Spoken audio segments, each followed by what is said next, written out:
अस्सलाम वालेकुम। तो दोस्तों, ये आपको नजर आ रहा होगा लाहौर म्यूजियम, यानी लाहौर का अजायब घर। अभी आपको दिखाते हैं लाहौर अजायब घर। रहिएगा मेरे साथ, आपका दोस्त खुरम शहजाद। और मैं चाह रहा हूँ कि कैंडली मेरे चैनल खुरम व्लॉग को सब्सक्राइब कीजिए, शेयर कीजिए और प्यारा सा कमेंट करके बताइए कि मेरी और मेरी टीम की मेहनत आपको कैसे लगी। आ जाए जी।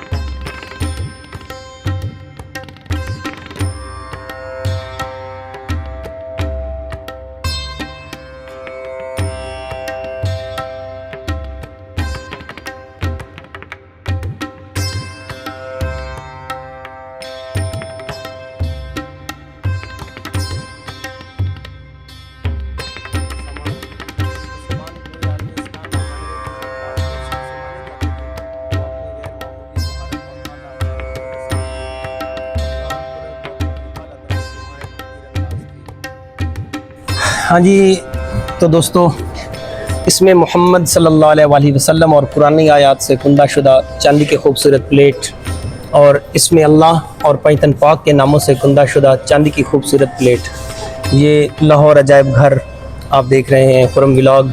तो दोस्तों, मेरे आप लोगों से रिक्वेस्ट है कि मेरे चैनल खुरम व्लॉग को सब्सक्राइब कीजिए, शेयर कीजिए और प्यारा सा कमेंट करके बताइएगा कि मैं और मेरी पूरी टीम लाहौर में आए हुए हैं और आप लोगों को ये हम दिखा रहे हैं घर। मज़ीद काफ़ी चीज़ें आगे दिखाते हैं। आइए कैमरामैन दिखाइएगा। बिस्मिल्लाह। कोफ्ता गरी की प्लेट फल रखने के लिए,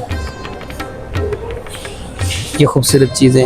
ये जंगी हथियार हैं, यानी जो पुराने दौर में जंग में जो हथियार इस्तेमाल हुआ करते थे, ये वो हथियार हैं। ये मुख्तलिफ़ डिज़ाइनें हैं और मुख्तलिफ़ किस्म के ये हथियार हैं। मज़ीद और भी दिखाते हैं। मुसलमानों का जंगी लिबादा है। मुसलमान जंगजू लड़ाई में किसी भी मुमकिना हमले से बचने के लिए सर से पाँव तक ज़र्रा ढाल का इस्तेमाल करते थे। उनके चाकू और तलवारें बेहतरीन धारों से बनी हुई थीं और वो जंगों में अपने साथ बारूद का इस्तेमाल भी करते थे। वो मुख्तलिफ़ ये जंगी मुख्तलिफ़ औज़ार हैं जिन्हें तलवारें और खंजर का नाम दिया जाता था। तलवार एक ऐसा हथियार है जो लफ्ज़ कलब से निकला है, जिसका मकसद एक ज़रब लगाना है। हज़ूर सल्लल्लाहु अलैहि वसल्लम और खुलफ़ाए राशिदीन रज़ी अल्लाह तआला अन्हु के ज़माने में इसे अमूमन सैफ़ कहा जाता था। जो तलवार लोहे से बनती है।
मैं उन्हें चलता फिर लाइब्रेरी जा रहे हैं।